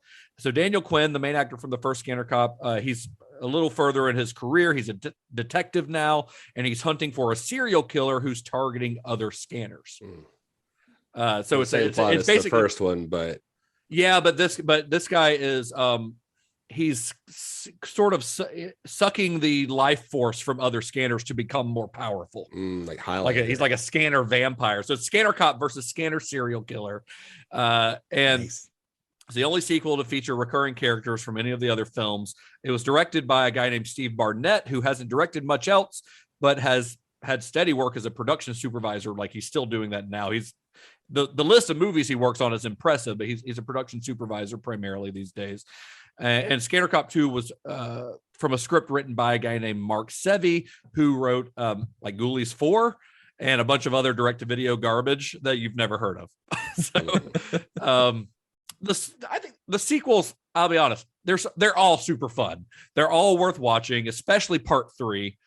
Well, like you said, for direct to DVD stuff. But part 3 is like just the 80-ist movie you've ever seen, and it is just fucking nuts.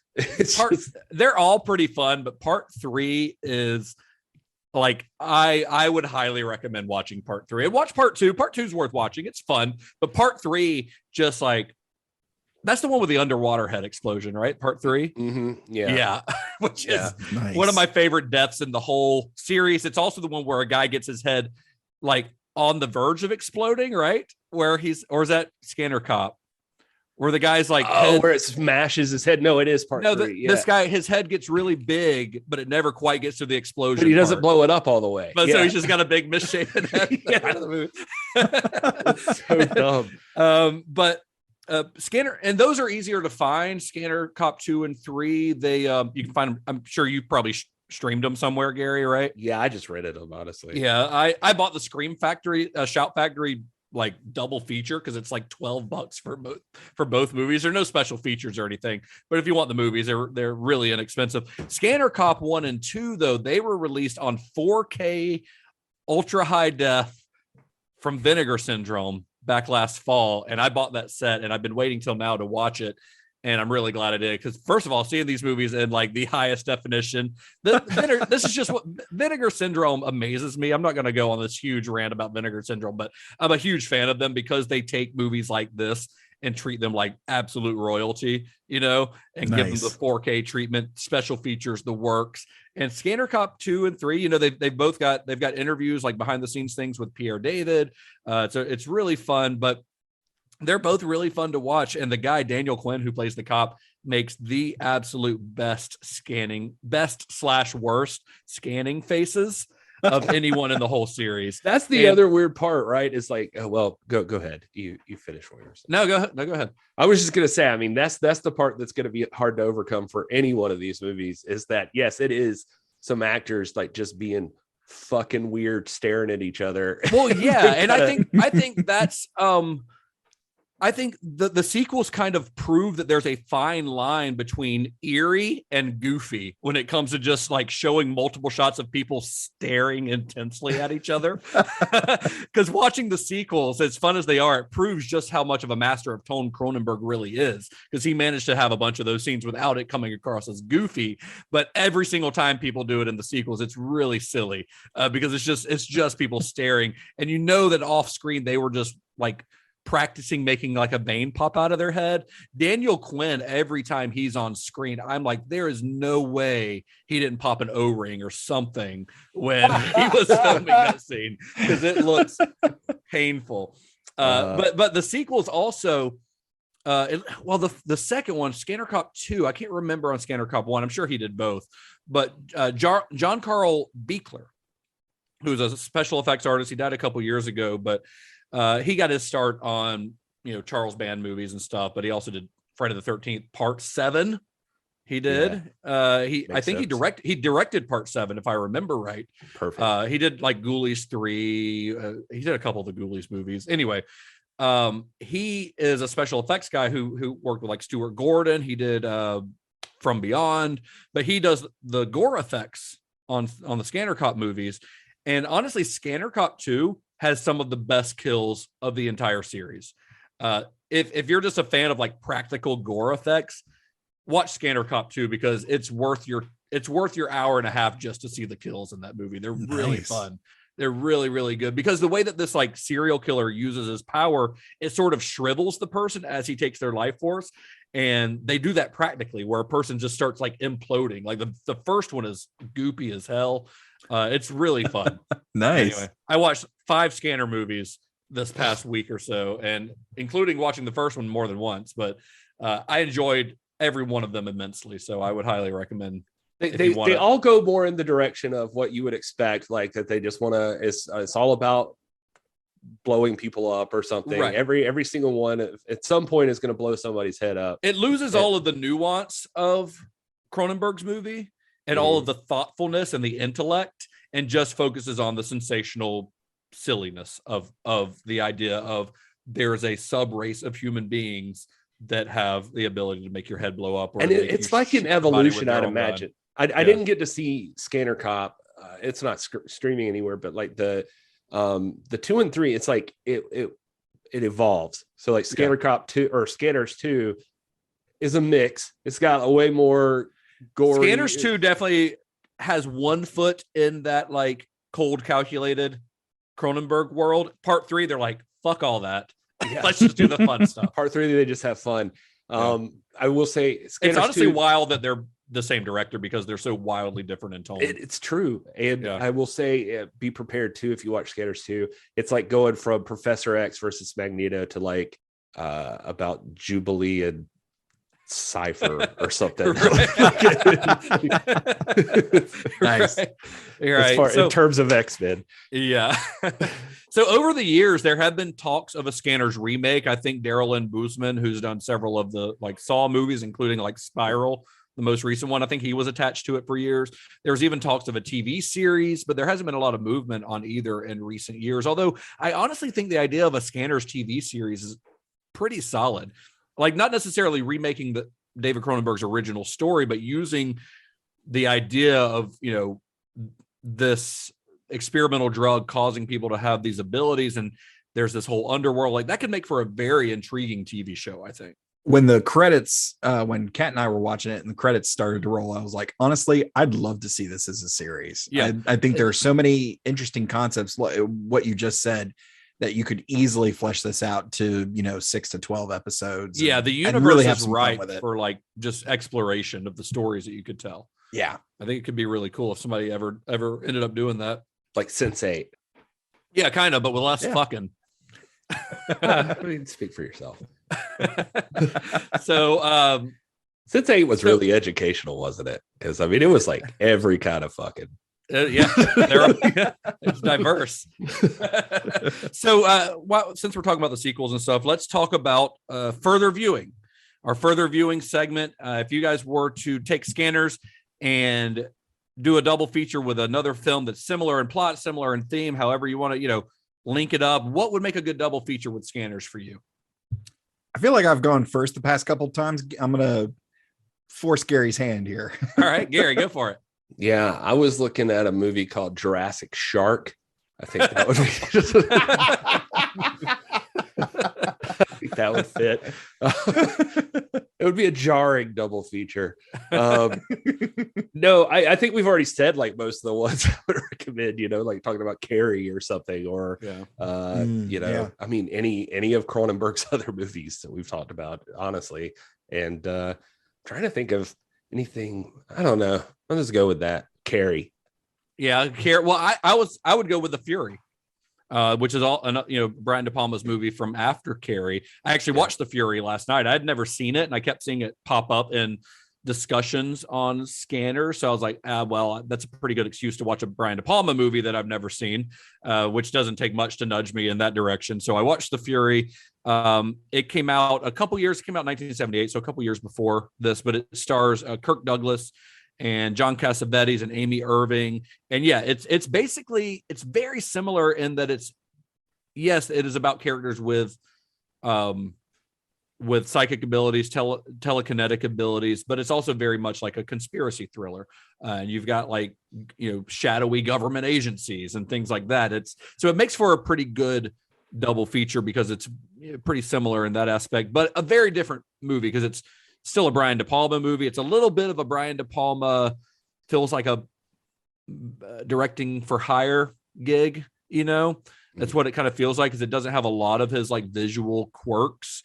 It has some, but there's no like split screen or anything like that, things that you expect from a Brian De Palma movie. But it's still worth checking out. And Kirk Douglas is pretty great in it. He's like 62 years old in this movie, and he's running around like an action movie star, hanging off buildings. And, you know, he's a kind of a badass. It kind of proves how that guy lived to be 103 years old. Yeah. And it's got a great score from John Williams, of all people.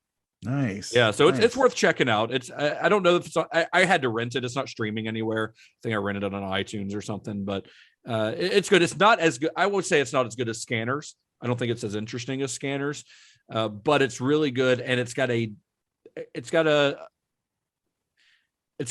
death at the end that rivals the head explosion scene.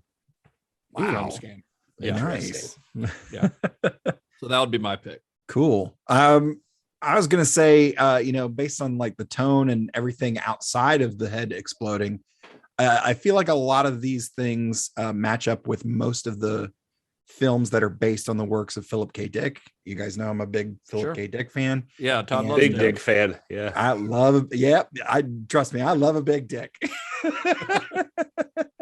No, but I think like you know, I mean, we already mentioned Total Recall, and of course, it's got the the Michael Ironside connection there. I'm a big fan of Minority Report, but I mean, really, a lot of these fit. A lot of the Philip K. Dick, works would probably fit there because you got the shadow government, people involved with some type of drug that alters their state of mind in one way or another, and so I think I'll say Minority Report. Yeah. How about Captain America, the Winter Soldier? I thought about that too, and I was like, oh, but it's Marvel. Yeah, but that movie, absolutely, that movie is very inspired by some of those 70s conspiracy thrillers that we talked about earlier. I mean, it is basically a 70s conspiracy thriller with superheroes. It's even got Robert Redford in it. I think that could actually work, honestly. Absolutely. I just found this site called Movie List, and it's got a thing where you can look like movies 10 best movies and I picked Scanners, and it gave me, I'll give you the first three. It's first one is Venom, Let There Be Carnage. Okay. 2021. All right. I'm not sure how. I saw it. The movie's fine, but no. The next one's called The Recall from 2017. Not Total Recall, The Recall. No, but same font on their poster here. I don't think we need to trust this website. I don't think so. The description of the movie is: when five friends vacation at a remote lake house, they expect nothing less than a good time, unaware that Earth is under attack by an alien invasion and mass abductions. I don't see it. And then number 3 is Grindhouse from 2007. None of these are good suggestions. What is this site doing? Anyway, I should say that poor Stephen Lack, one of my favorite parts of the interview with him is that that notorious Canadian tax system got him, man. He said that by the time he finished this movie, he was the highest paid Canadian actor in a Canadian film. He said it was still like 5 figures, so he was not making like as much as like these people actually making it, but it was pretty good and he was pretty proud. But he was getting paid on December 30th, and he immediately entered the highest tax bracket. Couldn't they have delayed his payment or something, or just like giving it to him in installments? So what they did is he said he ended up having to find this thing. It was called the income averaging annuity program that they had, and he dumped it all in there, and so it let him keep a lot of it, but he basically had to give it back to the government, and they would pay him little bits of it every year. Yeah, so he kind of did get an installment, but just through the government. That's very strange. So after Scanners, Cronenberg had actually planned on working on a version of Frankenstein at the suggestion of Pierre David. And it kind of makes sense. I found this out. I actually read the Scanners Fangoria article from 1980, nice. where Scanners was on the cover. And they revealed this. And Cronenberg talks about it a little bit, what his idea for the character would be. And it does kind of make sense. Frankenstein's monster is sort of the ultimate example of body horror, and the plot keeps that sort of mad scientist experiment gone awry theme that we get in a lot of Cronenberg movies. So when you think about it, like a Cronenberg Frankenstein adaptation, that sounds pretty dope, honestly. Makes total sense, but it never came to fruition. I couldn't find out why. It's just one of those Hollywood unmade movies that just doesn't get made for whatever reason. Instead, Cronenberg's next film is one that is often considered by many critics to be his best. Although it did not do particularly well at the box office when it was released, but we'll get into that when we discuss it. It was released 2 years after Scanner, starring James Woods and Debbie Harry. The subject of our next episode is Videodrome, and I am excited to watch it because I haven't seen it in years. I recently upgraded my Criterion DVD to a Criterion Blu-ray for that one because that's what I bought too. Yeah, I've been wanting to upgrade that one for a while, and this gave me an excuse to do so. So I'm really excited to revisit it because it has been a long time, and I remember really enjoying it. I'm excited to see what kind of, because this is where, so we'll get into it more probably next week when we talk about it. But Cronenberg's first couple of movies are slightly horny. Like their sex is a major component, especially Shivers. Right. I feel like The Brood is not particularly, and Scanners is completely asexual. I feel like Videodrome is where he starts getting horny again. And he gets progressively hornier. I mean, Crash is probably his horniest movie, which we're not going to talk about on this series. But it's something that David Cronenberg is known for, not just body horror, but sex in his films as well, or sexual perversions and things like that. And Videodrome dives into that very, very much. But that'll be fun. We'll talk about that next week. If you guys want to watch it along with us, you can find it streaming online, I'm sure. Head to cinemashock.net. We'll have links where you can find it streaming on there. You can also find all of our episodes on there. You can find links to our Discord, links to buy our merch, links to all of our social media, all that stuff. We're at Cinema_Shock. That's our Twitter and our Instagram. You can also find us on Facebook and stuff. And find me on Instagram too, because I've been keeping up with a list of all the movies that we talk about on the show.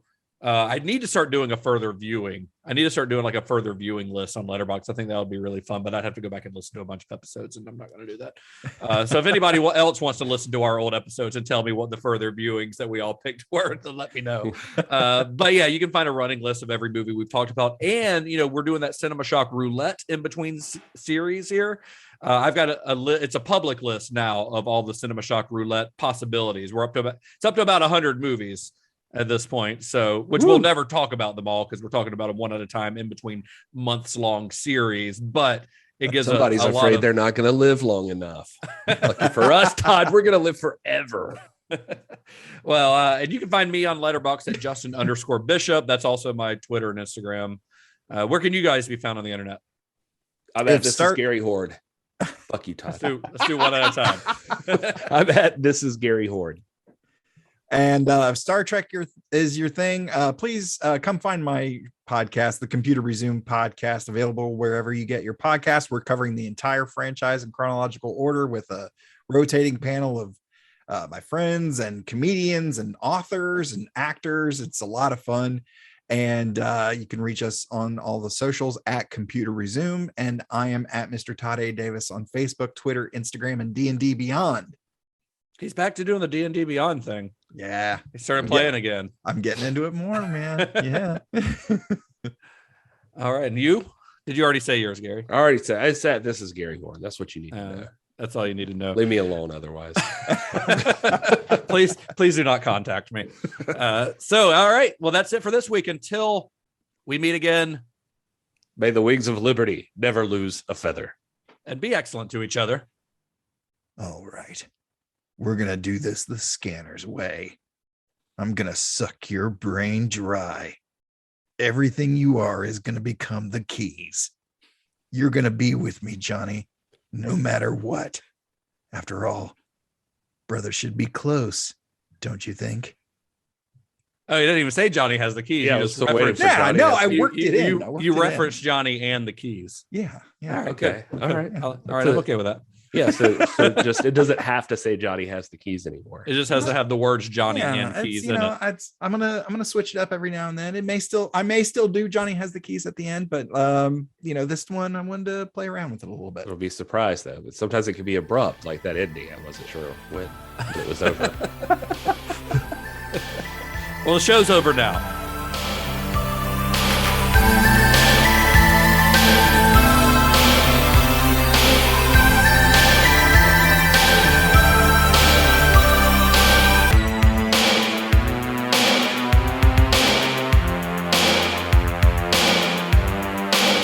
My wife's been very disappointed that I forgot to use this for the last few times. I only ever used it once. So real quick, I'm going to break out How to Reach Your Favorite Stars 2.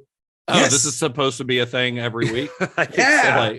Only if somebody from that book is in the movie, though. No, I'm just going to open it randomly. Because I'm going to go ahead and say that Stephen Lack is probably not in that book. No, probably not. But you know who is? Boys to Men. Yeah. Wow. 4 young Philadelphia guys with universal appeal. They started out as students in Philadelphia's High School of Creative and Performing Arts. The year was 1986. And the mix of cool harmonies they put together put them on the map at school. But real success came their way after they snuck backstage at a Belle Biv DeVoe concert and got a chance to sing for BBD member Michael Bivins. Now he's their manager, and these guys are doing some major chart busting. There you go. This is really excellent material that there's no way we're going to edit out of the show. No way. This is just captivating. Yeah, thank you. Their musical highlights include their single "End of the Road" from the Boomerang soundtrack. So, see, movie related. Well, there you go. Yeah,